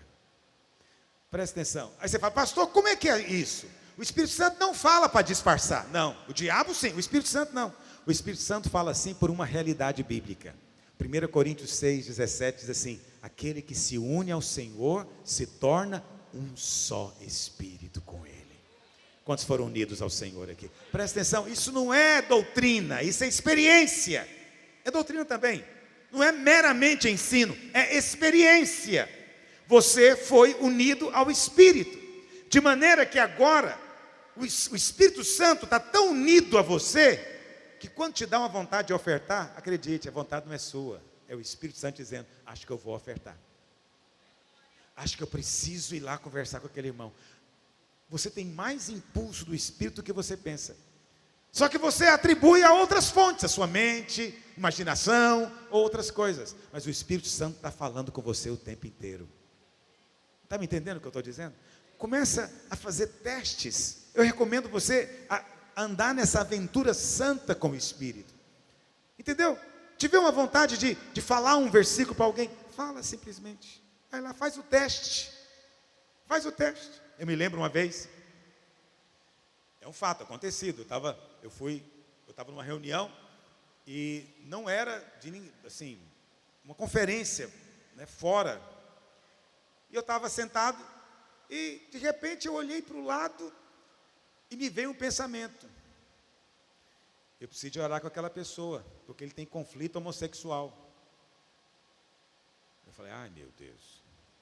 Isso é imaginação da minha cabeça, um rapaz bonito, 1,90 m. Aí me veio um outro impulso. Eu preciso de ir lá falar com ele. E eu repreendi. Eu falei, como é que eu vou falar para ele? Como é que eu chego para alguém que eu nunca vi e falo, olha, você tem conflito, né, homossexual, mas o Senhor está dizendo o que Ele está fazendo na sua vida. Eu fiquei o culto inteiro angustiado no banco. Até que eu pensei, eu vou lá testar. Eu estou te falando do jeitinho que eu faço. Eu vou lá testar. Se é de Deus, é. Se não é de Deus, o rapaz vai dizer que não é. Na hora que ele falar, ô rapaz, está achando que eu sou... Eu vou saber que não é de Deus. Aí eu peço perdão e falo, me desculpa, errei a frequência. Olha para cá. Aí eu fui. Aí eu cheguei com muita cautela. Você não tem que ser essa ousadia toda. Muitos de nós estamos habituados, né, com gente muito ousada, né, pastor Reinhard? O pastor Reinhard é muito ousado, mas ele pode, porque ele tem experiência, vivência. Nós não temos essa experiência, então nós temos que ser humilde, simples. Então eu cheguei para ele e falar, irmão, você não me conhece, eu também não te conheço, mas você sabe, eu estava ali, mas não me leve a mal, por favor, eu estava ali sentindo um negócio, que Deus, eu acho que Deus quer falar com você, mas assim, eu não sei, pode ser que não seja. Aí eu falei, é o seguinte, olha, eu vou falar devagarzinho, olha aqui. Você, porventura, você tem conflitos nessa área sexual? Na hora que eu falei isso, o olho dele encheu d'água. Eu falei, pois assim diz o Senhor. Aí você fica ousado, né? Eu fiquei ousado. Na hora que eu vi que o terreno era firme, eu falei, agora eu vou pisar em cima. Presta atenção, você não precisa de ter essa ousadia toda, só precisa de ser humilde e perceber que de nós não procede nada bom. Se alguma coisa boa aconteceu, é o Espírito agindo na nossa vida. Está me entendendo? Se houve um impulso, se tem um coração aquecendo, se surge uma alegria, se tem... É o Espírito está agindo, o Espírito está movendo, o Espírito está movendo em você agora, enquanto você me ouve. Enquanto você me ouve, a palavra vai entrando, o Espírito vai dizendo, é de Deus, está vendo? Continua ouvindo, esse é o Espírito falando com você. Mas se estiver falando uma voz aí, para de ouvir ele, não é o Espírito. É a voz maligna, olha para cá. Essa é uma cláusula.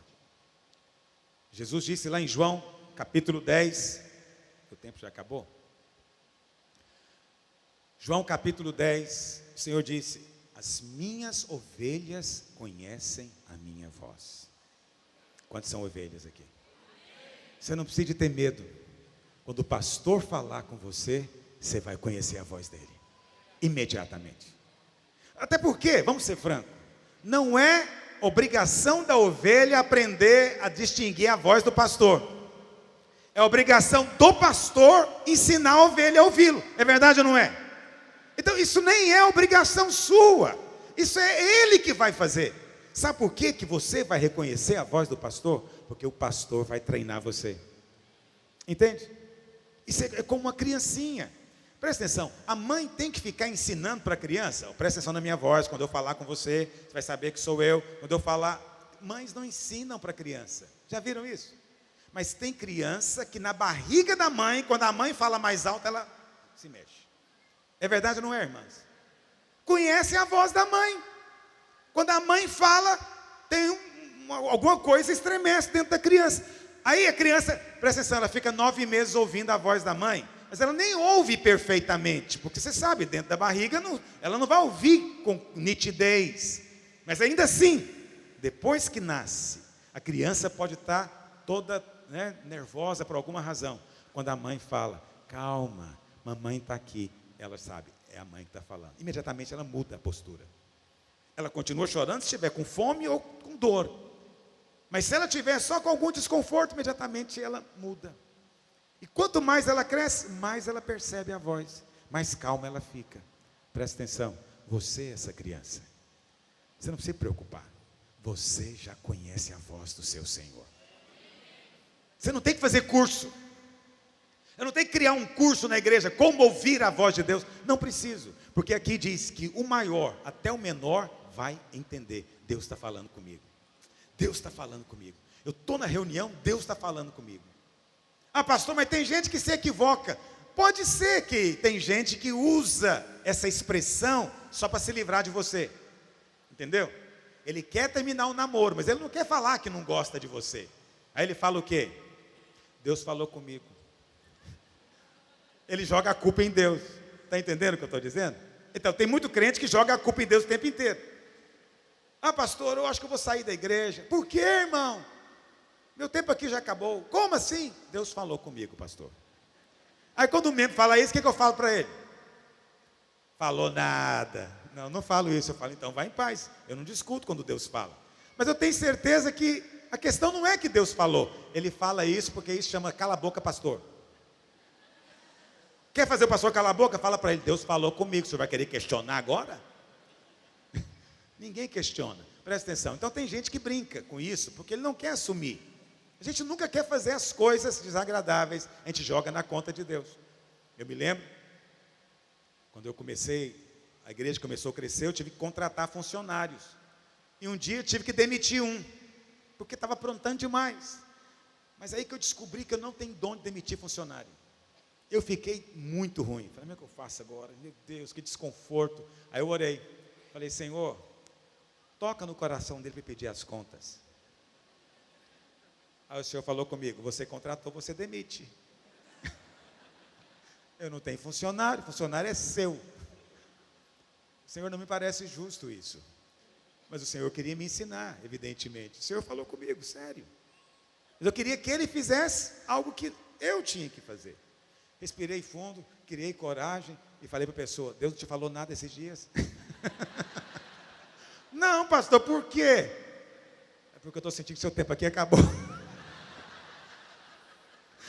A vida não é fácil, olha para cá. Mas os filhos conhecem a voz do pai.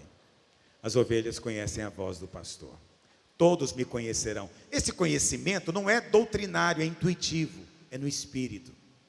Você sabe quando alguém está falando de Deus. Você sabe até quando ele está falando e o que ele está falando é verdade. Você sabe até quando ele é de Deus, mas está falando algo que está fora da Bíblia. Você sabe tudo isso. Como é que você sabe? Você aprendeu? Não. Porque dentro de você, uma voz foi gravada. Você sabe. Todas as vezes que alguém fala e essa voz é liberada, você fala, Deus está falando, aleluia. Se ao me ouvir hoje aqui, você está sentindo essa alegria, essa paz fluindo do seu coração, é Ele te falando, continua ouvindo. É o Espírito testificando dentro de você. Quantos entendem o que eu estou dizendo? É preciso entender que o cristianismo é muito mais simples do que muitos pregam. Do que muitos querem fazer parecer. Entende? Eu não quero ficar aqui valorizando a função do pastor em detrimento da verdade da palavra. Jamais. Eu quero mostrar para você o que a Bíblia diz. E por último, presta atenção, eu falei quantas cláusulas até agora? 3. Mas tem a 4ª cláusula. Olha o que diz, verso 12. Pois para com as suas iniquidades usarei de misericórdia. E o que mais? Dos seus pecados. Dos seus pecados? Vai lembrar algum dia? Quando é que ele vai lembrar? Jamais. Jamais. Qual o pecado que ele não vai lembrar? Só o que você confessou para ele? Só o que você lembra, conhece? Só o que você fez e agora está sabendo que fez? Qual o pecado que ele não vai lembrar? Ele não vai lembrar de nenhum pecado. Não há memória diante de Deus do seu pecado. Nenhum. Por quê? Porque o Cordeiro que tira o pecado do mundo já tirou todos os seus pecados. Então, diante dele não há mais memória. Não há mais memória. Essa é a verdade mais poderosa do Evangelho. Na verdade, essa cláusula é que permite que todas as outras aconteçam. Enquanto você acha que tem ainda um problema entre você e Deus, as outras cláusulas ficam comprometidas. Como é que ele vai ser o meu Deus? Ainda tem coisa errada na minha vida. Mas quando você entende que ele não vai mais lembrar do seu pecado, aí você tem a ousadia de dizer: ele é o meu Deus e eu sou seu filho. Está entendendo? Por quê? Porque não há problema entre você e ele. Quando você acha que entre você e Deus ainda tem questões a ser resolvidas, aí você fica com medo também. Será que ele imprimiu essa verdade no meu coração? Será que eu realmente sou capaz de conhecê-lo? Como é que eu posso conhecer a Deus se tem tanta coisa errada na minha vida? Como é que eu posso perceber Deus dentro de mim se ainda tem isso, esse e aquele erro? Presta atenção, se essa cláusula não for viva dentro de você, as outras deixam de funcionar. Sabe por quê? Você não tem fé para as outras. O que te dá fé para viver as outras? É que você crê que os seus pecados foram todos perdoados. Veja, isso é uma verdade que você já ouviu. Muita gente costuma dizer para mim, essa semana mesmo, eu estava pregando lá em Goiânia, alguém me disse: pastor, você agora prega uma pregação tão simples. Ele quer ouvir coisas assim, ele quer saber da cor das asas dos querubins. Qual que é a tonalidade da quarta trombeta? Ele quer saber os mistérios do céu. Mas o que você tem que ouvir todo dia, e feliz é aquele que tem um irmão para contar para ele todo dia, você tem que ouvir é: você está perdoado. Você está perdoado. Eu e minha esposa, eu tenho um compromisso com ela de contar para ela todo dia: você está perdoada. Não importa o que você fez, está perdoada. Ah, mas está perdoada. E ela tem que falar o mesmo para mim. Então, se Deus esqueceu, eu não me lembro, e ela também não lembra. É uma amnésia lá em casa coletiva. Ninguém lembra. Por que ninguém lembra? Porque Deus esqueceu. Enquanto Deus lembra, Deus pune. Está me ouvindo? Se Deus vê, Ele tem que julgar, porque Ele é justo. Se Deus lembra, Ele tem que condenar, porque Ele é justo. Mas o que Deus não se lembra, não pode mais ser condenado. E o que Ele não pode lembrar? Daquilo que o sangue de Jesus já apagou. Por isso você pode ter expectativas tremendas em Deus. Vou ler só mais 2 versículos com você. Isaías 54, verso 9. Olha o que diz. Isaías 54, verso 9. Isaías diz, Deus dizendo por meio do profeta Isaías: porque isto é para mim como as águas de Noé. Aqui Deus está lembrando, Deus está dizendo para mim, Deus, as águas de Noé significa, lembra, quando Deus disse que não iria mais destruir a terra com dilúvio. Ele está dizendo: isto é para mim como as águas de Noé, pois jurei que as águas de Noé não mais inundariam a terra. Do mesmo jeito, olha o que ele está dizendo: eu jurei. O que é aliança? É um juramento. Aqui ele está falando da aliança. Eu fiz uma aliança. Qual que é a aliança que ele fez? Que não mais vai se irar contra você. Eu sei que a outra palavra lá é nem te repreenderia. No original, repreender não é a melhor tradução. Condenar é a melhor tradução. Está escrito o seguinte: eu me comprometi, do mesmo jeito que não vai ter dilúvio mais, também nunca mais vou ficar irado com você, nem vou te condenar. Nunca mais, nunca mais, nunca mais. Então preste atenção, naquele dia em que vier na sua cabeça uma ideia de que Deus talvez está com raiva de você, lembra, Ele fez uma aliança com você. Não vou ficar mais nervoso com você, não vou ficar mais irado com você. É uma promessa poderosa essa. Eu tenho a minha netinha, eu tenho 2 netinhas, elas são maravilhosas. Eu as amo profundamente, vai nascer a terceira em novembro. Mais uma menina na minha vida. E você sabe, eu olho para elas, né? Eu as amo tanto. E eu prometo tanta coisa para elas. Mas eu não tenho coragem de prometer isso aqui para elas. Vovô nunca vai ficar nervoso com você. Eu vou ficar. Eu sei que eu vou. Em algum momento eu vou ficar muito nervoso com elas. Mas Deus fala para você. Você é um filhinho tão amado. E ele fala, Didi. Papai nunca vai ficar irado com você. Quando alguém te falar que eu estou irado com você, é mentira dele, não estou. Se algum pastor te falar que eu estou irado com você, é mentira, não estou. Se você ouvir uma voz na sua cabeça dizendo que eu estou nervoso com você, que eu estou irado com você, e que vai vir paulada na sua cabeça, é mentira. Eu estou dizendo, nunca vou ficar irado com você. Quantos creem na promessa de Deus? Eu não sei quanto a você, mas isso me dá uma paz tão grande. Porque eu, como a minha netinha, sei que eu vou aprontar. Em algum momento eu vou fazer alguma coisa que não deveria. Eu sei que na minha carne não habita bem nenhum. Então eu sei que eu estou sujeito a fazer coisas que não deveria. Presta atenção, mas Deus diz, não vou ficar irado com você. Vou te corrigir com paciência e com amor. Não vou cortar minha comunhão com você. Não vou te olhar com a cara nervosa. Vou te olhar com a cara boa. E vou te reafirmar, você é meu filho. Eu não vou te deixar.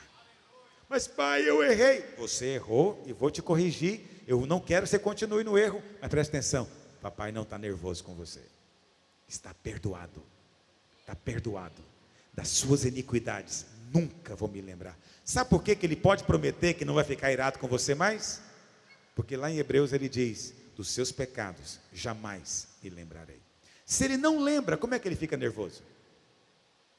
Você fez alguma coisa? Não estou lembrando. Eu fiz, ontem eu fiz. Não estou sabendo de nada.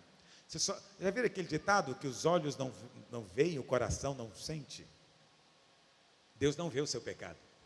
Como ele não vê, o coração dele não muda. Está entendendo o que eu estou dizendo? Jamais muda, jamais muda. E você foi chamado a pregar isso. Eu sei que o mundo odeia Deus. E às vezes eles ouvem a gente pregando, eles falam, mas será que Deus é bom desse jeito? Não sei não. Porque ele não acredita. Mas você deve continuar falando. Continuar dizendo. Deus quer que você entre nessa aliança com Ele. Se você entrar, Ele vai te fazer o bem. Aleluia. Sempre. Aí você pode esperar que coisas boas aconteçam. Vamos ler, Jeremias 32, verso 40. Vou encerrar com isso. Farei com eles aliança eterna. Essa aliança eterna qual é, meus irmãos? A nova aliança.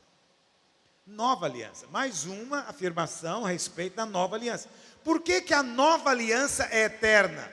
Por quê? Porque o sacrifício de Cristo foi de uma vez por todas. Nunca mais haverá necessidade de outro. É um único sacrifício pela eternidade. Por isso a aliança é eterna. Uma outra razão pela qual ela é eterna. Porque a aliança de Deus não é com você. Lembra que eu te falei no começo da pregação? Não tem nada a ver com você. Com quem que ele fez aliança? Com o seu representante. Se a aliança fosse feita comigo, eu quebraria ela antes do almoço. Entende? Eu não seria fiel, como Israel não foi. Eu quebraria a aliança. E o que é aliança? Aliança é um contrato tão sagrado que qualquer um que quebrar a aliança tem que morrer. Deus resolveu fazer uma aliança. Deus não pode quebrá-la. É impossível que isso vá acontecer. Mas o homem não pode fazer aliança com Deus. Por quê? Porque o homem peca. E se ele fizer aliança e quebrar, Deus vai ter que matá-lo. Então Deus não pode fazer aliança com o homem diretamente. O que Deus faz então? Deus se faz homem em Cristo. Aí quando Cristo se fez homem, aí Deus faz aliança com Cristo. Por isso que lá em Gênesis, quando Deus vem fazer aliança com Abraão, e a nova aliança é uma continuação da aliança de Deus com Abraão, quando Deus vai fazer aliança com Abraão, Deus faz Abraão dormir. Abraão vai dormir. Por quê? Porque Deus não pode se tornar, naquele momento ali, aliança com o homem Abraão, porque Abraão iria quebrar a aliança. A Bíblia fala que Abraão dormiu. Quando ele acordou, o que ele viu passeando no meio do sacrifício? Ele viu um fogareiro e uma chama.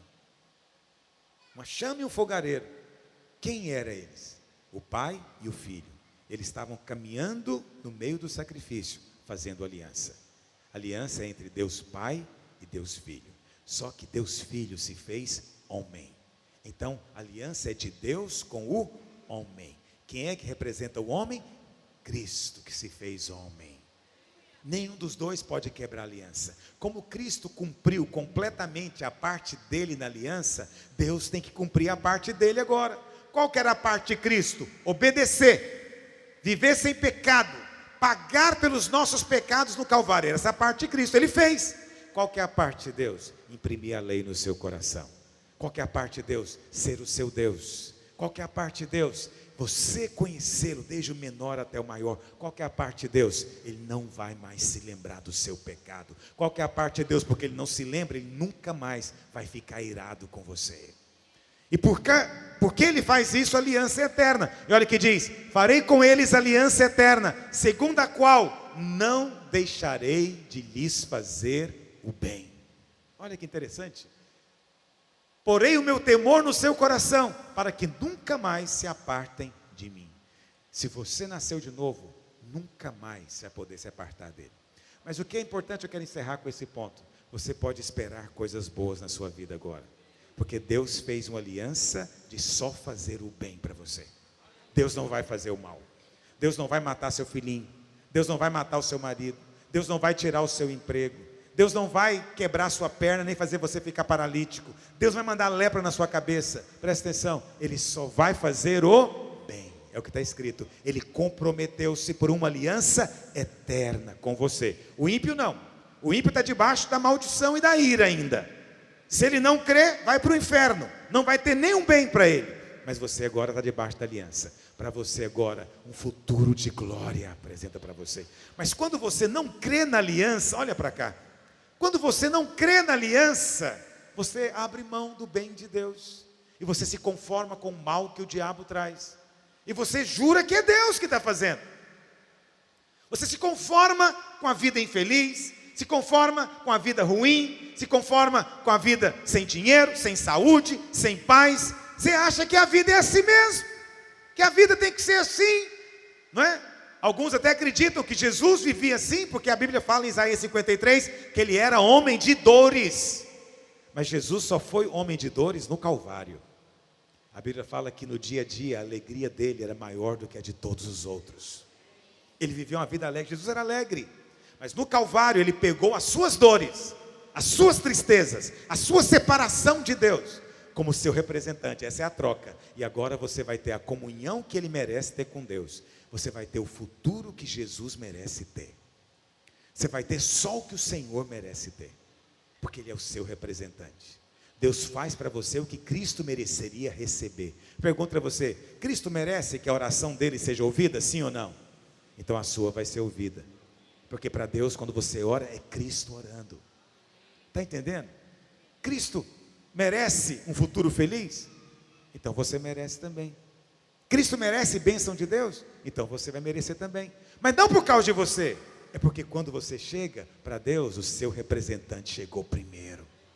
Então Deus disse: só posso fazer o bem. Porque Deus não pode fazer o mal para Cristo. Só pode fazer o bem. E você agora está em Cristo. Então Deus está dizendo: por essa aliança que é eterna, eu juro, eu me comprometo, só vou fazer o bem para você. Quantos querem o bem de Deus na sua vida? Então, é claro que a vida cristã é experimentar esse bem, porque essa é a base da aliança, essa é a nova aliança. Isso é ser favorecido pela graça de Deus. Quantos creem nessa verdade hoje? Fique em pé onde você está. Vamos cantar ao Senhor, vamos ministrar ao Senhor, e depois vamos participar da mesa do Senhor, da ceia. Ok? Mas antes de nós cantarmos, eu gostaria que nós orássemos. Queria que você erguesse as suas duas mãos para o Pai, onde você está. Aleluia, você está em aliança com o Pai. Você pode erguer mãos santas para o santuário. Porque Deus, quando olha a sua mão agora, Ele vê a mão de Cristo. Quando olha para você, Ele vê a santidade de Cristo. Quando olha para você, Ele vê a justiça de Cristo. Essa é a maravilhosa troca do Calvário. E porque ele vê Cristo, ele não tem alternativa. Há uma aliança firmada entre o Pai e o Filho. A bênção tem que ser liberada. A bênção para você hoje. A vida disponível para você hoje. A glória de Deus disponível para você hoje. Você tem apenas de crer nessa aliança. Apenas crer nessa aliança. Eu queria que você agora fechasse seus olhos, você abrisse a sua boca e declarasse com a sua boca: eu estou em aliança com o Pai em Cristo. Em Cristo. Ele agora é a minha vida. Fale das cláusulas da aliança. Diga: a vontade dele está escrita no meu coração agora. O mandamento dele não é penoso porque está escrito no meu coração. Eu nem obedeço porque é mandamento, obedeço porque essa é a minha nova natureza. Essa é a vida dele dentro de mim. Eu quero ver você orando agora. Quero ouvir a sua voz agora, ministrando diante dele. Enquanto você ministra, o seu coração é firmado. Essas verdades são firmadas, são carimbadas na sua alma, pelo Espírito de Deus que está operando em você. Mas quando você abre a boca, há um liberar de Deus. Por isso não fique em silêncio, não fique indiferente. Deixe que o Espírito flua através de você agora. Deixe Ele orar através de você, nessa presença, nessa vida, nessa graça.